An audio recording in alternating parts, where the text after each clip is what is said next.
Are you ready for the vacuum special? The Heinemann abhors a vacuum.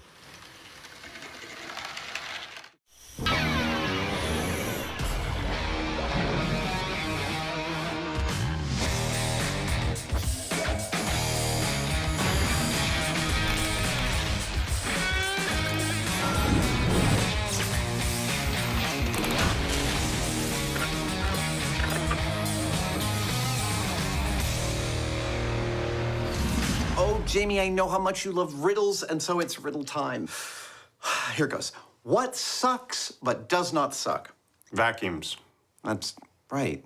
How did you know that so fast? We just did that opener with model trains and a vacuum cleaner. Fair enough. Okay, since it's our last season, this is a story that has been on our books since literally we started collecting myths. We've just never tackled it because it always seemed like it was too big for us to tackle. Go on. All right, there's a guy. He's tasked with cleaning out one of those tanker cars on a train that holds liquid, and he's using a steam cleaner. So he's steam cleaning the whole thing, and of course, as he's doing that, he's warming it up. And it starts to rain. So he caps off the tanker car and walks away. The cooling rain causes the steam to contract, and as the myth goes, the train car crushes itself. From a vacuum. Exactly. That is big. Those train cars they're huge. I know. After more than a decade of detonations, totaling over 900 explosions, for the first time, the Mythbusters are tackling an implosion.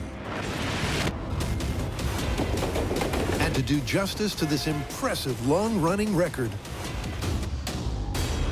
This is gonna be cool. they'll be focusing an entire episode on this one supersized story.